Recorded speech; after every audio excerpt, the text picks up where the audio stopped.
Bonjour et bienvenue sur Milan TV, l'émission qui éclaire et explore les clés d'une communication réussie avec une vision positive et optimiste. Et aujourd'hui, je suis très heureuse de recevoir Marie-Lise Trécou, auteure à succès. Bonjour Marie-Lise. Bonjour Mylène. Alors bienvenue. Écoute, ce que je te propose, ça va être beaucoup plus simple, c'est que voilà, tu te présentes. D'accord. Que te dire? Je suis auteure depuis 2014. Je suis auteure de romans et de guides pratiques notamment. D'ailleurs, le dernier sort aujourd'hui. Je n'ai pas pu attendre pour te le dire. Génial. Est-ce que tu peux peut-être nous le montrer du coup? Alors, bah, écoute, avec Allez. plaisir. Voilà. Je ne sais pas si ça va être à l'envers peut-être. Non, c'est bon. Non, parfait. Rebondir grâce aux émotions Voilà, positives. 50 exercices pour rebondir grâce aux émotions positives. Et au-delà de ce métier d'auteur, j'accompagne des gens dans des ateliers d'écriture inspirante, dans des ateliers du bonheur, des ateliers de coaching collectif aussi. Et je suis coach, donc professionnelle, certifiée comme toi, depuis quelques temps. Donc j'accompagne des gens qui veulent évoluer dans leur vie professionnelle ou personnelle et en coaching Ikigai également. Voilà, et puis à part ça, pour tout te dire, je vis dans le sud de la France, je suis maman et tout va bien. Génial. Merci pour ce et ouais, moi, ce que je trouve, fascinant parce que j'ai lu tes livres. Aussi, ce qui m'a intéressée et ce que je par rapport à cette émission où on explore sur la communication, alors je suis impatiente que tu nous lises quand même, que tu nous donnes quelques clés par rapport à ce livre sur les émotions positives. Mais voilà, j'avais aussi à cœur que tu nous partages ce pourquoi, tu nous partages autour de l'écriture. Parce que et si tu peux peut-être nous raconter, mais ça a été un chemin pour devenir, écrivain et la puissance, de l'écriture. On peut parler d'écriture thérapie, de thérapie par l'écriture et quel lien aujourd'hui on peut faire entre l'écriture, le coaching, le développement personnel? Alors, en fait, assez jeune, j'ai découvert le pouvoir de l'écriture. Je me rappelle la première fois que je l'ai utilisé, j'avais 14 ans. J'allais rentrer au lycée et ce même été-là, entre les 2, j'ai déménagé aussi, alors pas bien loin, mais bon. Et j'étais un petit peu en panique devant tous ces changements, heu, passée un peu dans l'âge préadulte aussi, tu vois? Avant mes 15 ans et j'étais un peu en panique et j'ai eu l'idée d'écrire. J'ai pris un cahier et j'ai Ouais. tout déversé, ce que j'avais, dans le cœur, dans la tête, dans le corps et ça m'a libérée et quand j'ai relu, j'ai pris du recul et je me suis dit: «Bah, Mmh. bon, ça va, ça» tu vois? Ça a dégonflé cette boule d'angoisse que je pouvais avoir et je me suis dit: «Mais en fait, c'est hyper puissant» et donc j'ai continué à travailler là-dessus, à voir comment on pouvait, heu, optimiser encore cette pratique-là et je crois vraiment qu'on peut parler d'écriture thérapeutique. Il y a vraiment des exercices très ciblés, Mmh. qui amènent vraiment à débloquer des situations. Donc, pour répondre à ta question, quel est le lien entre écriture et coaching? Les 2 sont liés. J'utilise très souvent des techniques d'écriture, dans mes coachings et il y en a qui sont vraiment, magiques. Ouais, Je c'est quoi les bénéfices, de l'écriture que toi, tu ressens vraiment quand tu accompagnes des personnes ou quand tu le pratiques en atelier? Parce que tu organises aussi des ateliers d'écriture. Parce que c'est pas naturel finalement pour certaines personnes de d'écrire aussi. Pas du tout. Il y en a qui doivent se forcer. Au début, quand je leur demande d'écrire, ils me disent: «Mais je sais pas écrire». Mais, l'idée, c'est pas de faire un roman ou ce genre de choses. L'idée, c'est de mettre des mots sur ce qu'on ressent et ça, Mmh. bon, c'est pas évident parce que déjà, savoir quelle émotion on ressent, pour certaines personnes, on ne sait pas. On va dire: «Je vais bien» ou «Je vais mal», mais quand on va mal, on ne sait pas forcément dire de quoi il s'agit. Donc c'est vrai que c'est une première étape de spécifier l'émotion, qu'on ressent. Et ensuite, donc passer par l'écriture, ça amène vraiment tout un tas de choses. Par exemple, on peut se projeter dans l'écriture, on peut, comme un vision board, tu sais, un tableau de visualisation, on peut très bien écrire, la vie qu'on veut mener, avec les différentes étapes pour parvenir. On peut réécrire le passé aussi, ça aussi c'est cette vertu-là. Réécrire une situation qui m'a traumatisée en changeant certains éléments. Dans mon cerveau, ça va créer une confusion et peut-être que ça sera un peu moins traumatisant, de repenser à cette situation-là. On peut aussi vider les poubelles, quand on a des émotions. C'est-à-dire vider les poubelles? Vider les poubelles, ce que j'appelle, vider les poubelles, c'est vider ces émotions désagréables qu'on a dans le cœur. L'exercice que je préfère pour tout te dire, je vais te confier un secret, Mmh. c'est la Vas-y. lettre venin. La lettre venin? Ouais. Si tu as une grosse colère en toi, même ancienne, hein, Mmh. contre quelqu'un, ce que je te conseille, c'est d'écrire une lettre dans laquelle tu vas tout déverser. Tu vas lâcher, tu vas vider les poubelles. Mais vraiment, vas-y, franco, hein, lâche-toi. D'accord, j'y vais Peut-être jusqu'au bout, j'écris tout peut-être vulgaire ou quoi, tu vois. avec les bons mots. Voilà, non, non, lâche-toi le plus possible. C'est vraiment important. Ne te censure pas. Tu finis ça, tu vas boire un thé, un café, ce que tu veux. Tu reviens, tu respires, tu relis ta lettre et tu vas essayer de trouver 10 conséquences positives de cette colère, de cette situation qui t'a mise en colère. D'accord. Ou cette personne, qu'est-ce qu'elle t'a apporté en De positif? la situation ou de la personne, La enfin, ce que personne ça situation. m'apporte. Et même ça peut être contre soi, des fois on est en colère contre soi. Mmh. Et au début, c'est super dur de trouver 10 conséquences positives, surtout une personne qui nous a tellement mis en colère, c'est très dur. Je t'assure que les numéros 8, 9, 10, c'est libérateur, mais puissance 1000. C'est Ça change ta génial. vision des choses, ça dégonfle ta colère automatiquement et tu apprends beaucoup sur toi comme ça. Bah, Donc ça a merci, vraiment c'est un plein, su plein, plein d'effets positifs, l'écriture. Vraiment, c'est magique. et du coup, comment est-ce que tu es devenue, parce que donc du coup, tu es une écrivain à succès, tu peux peut-être nous dire, tes livres? Le nom de tes livres? Mon Dieu, ah le piège! Ah, puis allez, le dernier. Parce que j'ai écrit 9 romans Mmh. et 2 guides pratiques. Donc le dernier, je vous en ai parlé. Et mon dernier roman, qui doit C'est être par là, bon, je ne sais plus où il s'appelle Du chaos naissent les étoiles. mmh. Il est sorti il y a quelques mois. Donc ça, c'est un vrai roman. Donc auteur à succès, je ne sais pas, mais en tout cas, comment je suis devenue auteur. Euh, En fait, heureusement que je ne me suis pas dit, tiens, je veux devenir auteur à succès parce que je n'aurais jamais rien écrit. Si je m'étais dit ça, parce que c'est impossible, tu vois, Mmh. tiens, un beau matin, allez hop, je vais devenir auteur à succès, c'est impossible. C'est comme devenir star de la chanson ou je ne sais pas, enfin, ça me Mmh. semble, moi, impossible. Donc, en fait, ce que j'ai fait, j'ai commencé tout petit. Tu sais, la méthode Kaizen des petits pas. J'ai commencé par écrire des nouvelles, toutes petites, de 4 pages, et c'était Mais bien du coup, tu suffisant. travaillais aussi, enfin, il y a quelques tu as arrêté de travailler, mais tu as eu une vie professionnelle et donc du coup, tu as commencé à écrire des nouvelles, déjà pendant ta vie professionnelle, c'est ça? Exactement. Effectivement, j'ai travaillé 20 ans dans la communication. Et voilà, sur mon temps libre, j'écrivais des petites nouvelles. Je participais à des concours de nouvelles, donc c'était 4 pages. Et j'en ai gagné quelques-uns, donc ça m'a donné confiance. Et Mmh. puis après, il y avait certaines personnes, dont une que tu connais, qui m'a poussée à écrire plus long. Dis, pourquoi tu n'écris pas des romans? Je dis, je ne sais pas écrire des romans, moi, c'est 4 pages, c'est bien. Et quand même, ça me trottait dans la tête. Et un jour de 2014, je me suis dit, allez, chiche, chiche, je vais écrire un roman. Alors j'ai lu comment écrire des romans, il y a des guides comme ça qui existent. Et puis j'en ai écrit un, puis je me suis dit, bah tiens, pour faire plaisir aux copines, je vais écrire un roman. Voilà, donc mes copines vont le lire, ça va leur faire plaisir. Et puis j'ai participé à un concours avec ce roman-là, j'ai gagné et tout s'est enchaîné. Il est passé sur Amazon. Au bout de 2, 3 mois, il a fait 1000 ventes. Donc c'est des gens que je ne connaissais pas qui ont acheté mon livre. Tu vois, c'est pas mes amis là. Et puis j'ai trouvé un éditeur, et puis un autre, et voilà. Donc c'est en fait, c'est comme quand on gravit une montagne, quand on fait ça petit pas par petit Petit pas, la peu. première marche une après l'autre, et on avance et on fait ce qu'on aime en fait. Il faut y aller avec le cœur et pas avec la tête quand on se lance dans un projet comme ça. J'aime bien ça. Il faut y aller avec le cœur et pas avec la tête. Ouais, c'est vraiment ce qui t'a animé, ce qui t'a motivé pour commencer à écrire. Et donc, est-ce que maintenant tu peux nous parler un petit peu de ce livre sur Oui, les émotions positives, un sujet qui me parle bien en tout cas, puisque sur l'optimisme aussi, bah oui. rebondir grâce aux émotions positives. Alors peut-être tu peux nous dire c'est quoi les émotions positives? Ah, les émotions positives, il y en a 10. Il y en a 10, elles ont été recensées par Barbara Fredrickson, qui est une chercheuse aussi en psychologie positive. Et elle a imaginé qu'il y avait 10 émotions positives. Alors, on peut peut-être en trouver d'autres, mais bon, je suis partie sur ces émotions positives-là. Donc, que je vais te citer. Donc, on a la joie, on a la reconnaissance, la gratitude, la sérénité, on a l'intérêt, la curiosité, l'espoir, l'estime de soi, l'amusement, l'inspiration, l'admiration et l'amour.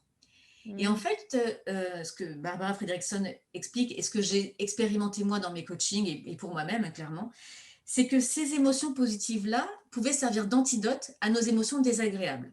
Je Mmh. ne parle pas d'émotions négatives parce que toutes les émotions ont quelque chose à nous dire, donc elles ont leur utilité, donc elles ne sont pas négatives, elles sont désagréables à vivre. Oui, c'est ça. Moi, je dis confortable et inconfortable. Exactement, tu vois, on a la même philosophie. Et donc, j'ai essayé de voir comment on pouvait trouver donc des antidotes à ces émotions désagréables-là. Et j'ai trouvé et j'ai conçu cette petite roue des émotions. Alors, je ne sais pas si on va bien le voir. On a d'un côté les émotions désagréables, j'imagine que c'est là, et Ouais, ici les émotions plus positives. Et en d'accord. fait, cette roue des émotions-là, elle répertorie, on ne le voit certainement pas, mais toutes les émotions négatives et toutes les émotions positives que je peux ressentir. Et en fait, si tu es, donc ça marche comme ça, si tu ressens ici, qu'est-ce que j'arrive pas à dire, de la frustration, tu vas diamétralement, dans la case diamétralement opposée, et tu trouves l'antidote. Tu trouves que, par exemple, il faut de la satisfaction, il faut de l'intérêt, il faut du repos, il faut générer de la joie, etc. Donc, c'est un peu magique, tu vois, tu le cherches vraiment de l'autre côté de la diagonale. Ah, c'est Quelle est hyper l'émotion? intéressant. Donc, en fait, quand on ressent une émotion, l'idée, c'est déjà de verbaliser l'émotion et en fait, du coup, d'aller voir quel antidote, C'est ça. de quoi j'ai besoin à ce moment-là par rapport à cette émotion inconfortable. C'est C'est ça? ça. Alors, parfois, on va te donner plusieurs types d'émotions. Et ça, toi, tu vas sentir immédiatement. Si je te dis que, par exemple, tu as besoin d'estime de soi, de défoulement, de joie et d'amour, tout de suite, tu vas me dire, non, mais ce que je sais, là, ce que je ressens, et ça, il faut vraiment s'écouter, c'est de l'amour, c'est de l'estime de moi, c'est je ne sais quoi. Et là, quand tu as cette donnée-là, tu dis, OK, comment je peux matérialiser ça? Comment je peux m'apporter de l'amour? Tiens, en appelant ma maman, par exemple, ou en allant voir une amie, ou en faisant un câlin avec mon enfant, ou voilà, j'ai besoin de ces les activités qui vont découler de ce besoin que tu auras identifié, ce besoin qui correspond à cette émotion désagréable, parce que chaque émotion désagréable t'indique qu'un de tes besoins de base n'est pas assouvi. C'est juste une information. Donc, une fois que tu sais ça, tu dis, OK, ben, pour combler ce besoin, de quoi j'ai besoin, quelle action je vais mettre en place. Et là, ça devient hyper facile. Tu développes ton intelligence émotionnelle et c'est beaucoup plus facile pour toi d'avancer dans la vie et surtout de comprendre les autres. Je trouve ça passionnant parce qu'effectivement, c'est un vrai guide autour de l'intelligence émotionnelle. Aujourd'hui, on en parle énormément, notamment en entreprise, avec ce que je trouve intéressant, c'est cette notion de conscientisation déjà de l'émotion. Et OK, puis, quelque chose qui nous est cher à toutes les 2, la mise en mouvement en fait, hein. Tout de exactement. suite, d'aller chercher une ressource et de se mettre en mouvement, alors même si c'est le silence, même si c'est s'arrêter, mais en tout cas de se mettre dans le mouvement et dans l'action, Dans l'intention. dans l'intention, ouais, Mm. de, Que je n'ai pas dit, c'est que pour analyser cette émotion désagréable, parfois on dit juste je me sens mal, il faut écouter son corps, tu sais, cette petite crispation qu'on peut avoir dans le ventre, dans le plexus, dans la poitrine, dans la tête, les maux de tête, etc., les mâchoires qui se contractent. Ça nous donne une information, on dit tiens, là il y a un truc qui ne va pas. Donc être à l'écoute de ces manifestations corporelles nous donne une information et à nous de la décrypter, en fait, de la conscientiser, comme tu dis. ouais, et puis ce que je trouve intéressant, je viens de découvrir en découvrant cette roue, c'est surtout la palette du coup que tu proposes, parce que souvent on se dit bon bah je suis en joie, je suis en colère, je suis triste, j'ai peur. Ok, Il y les en a 4 de beaucoup. base. Mais finalement, il y a toute une palette qui permet aussi, j'imagine, d'avoir une gradation. Et ça, c'est intéressant d'arriver à nommer justement l'émotion pour trouver le bon besoin. C'est ça. On peut avoir peur, être angoissé, être affolé, être juste stressé, juste inquiet. Tu vois, donc comme tu dis, il y a toute une palette d'intensité émotionnelle qui correspondent à une même famille. Et c'est là où on les a regroupés par famille. Une famille d'émotions, en fait. Hmm. Et donc, bah, écoute, 50 exercices. Donc après, tu nous proposes des exercices, c'est ça? Je propose des exercices qui permettent d'activer les émotions positives, les émotions agréables. Donc là, voilà, il y a des exercices liés à la respiration, à certaines petites Est-ce qu'il y en a autour de méditations. l'écriture? Il y a des exercices d'écriture, beaucoup. Et comme tu vois, là, par exemple, il y a des exercices d'écriture, il y a des petites lignes, on peut écrire dessus. Ah, très bien. Bah, c'est hyper bien pensé en fait. Tout à fait, tout à fait.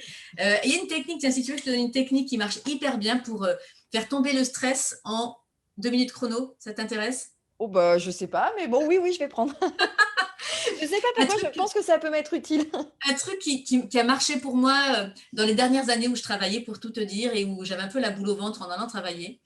J'avais vu cette astuce dans une émission de télé consacrée au développement personnel. Tu prends un stylo, hein, Ouais. et tu le mets ici, entre tes mâchoires. Ça te force à sourire. Mm. Donc, ça tire sur tes zygomatiques. Dans le cerveau, il dit, tiens, les zygomatiques sont activées, c'est qu'elle sourit, donc elle est joyeuse. OK, j'envoie les endorphines, donc les hormones du bonheur, et là, ça va inonder tout mon corps.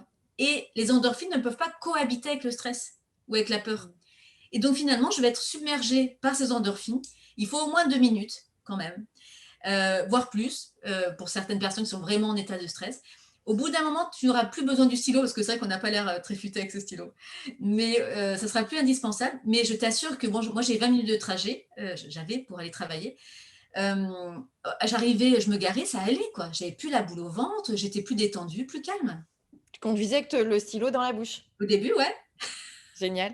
Non, mais c'est super comme exercice, effectivement. Merci parce qu'en fait, il y a une sorte de mécanique naturelle et le corps, finalement, c'est pas le sourire qui nous donne enfin, le sourire nous donne la joie, mais il y a aussi, enfin, la joie nous donne le sourire.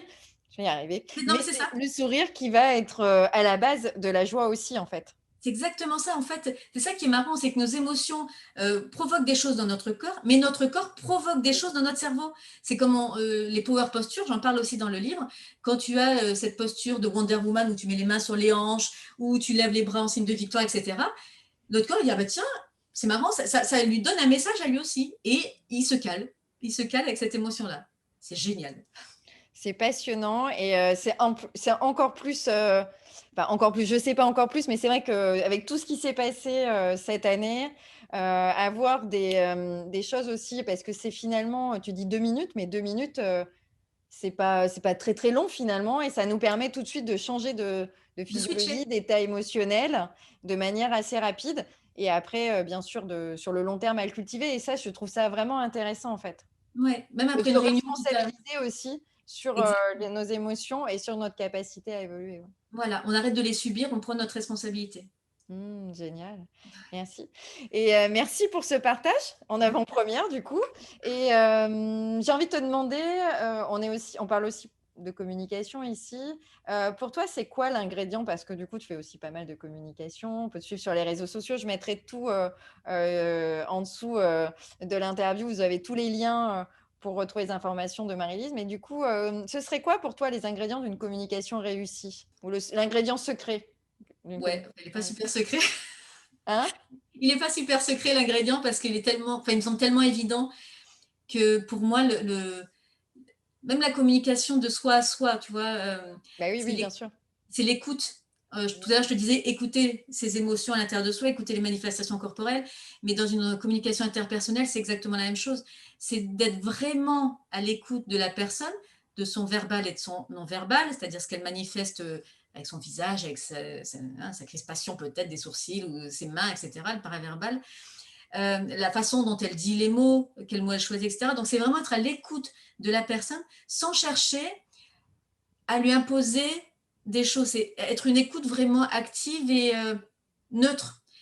Souvent, quand quelqu'un nous raconte une histoire, ah bah tiens, moi j'ai eu un coup de soleil, ah ouais, bah oui, moi aussi j'ai eu un coup de soleil, enfin, non, bah écoute, écoute vraiment ce que la personne. Bon, le coup de soleil, c'est peut-être pas passionnant, mais quand on raconte quelque chose qu'on a vécu sur le plan émotionnel, par exemple, c'est pas la peine de donner de sa propre expérience. La personne, elle a envie de se confier sur quelque chose et elle a besoin d'être écoutée.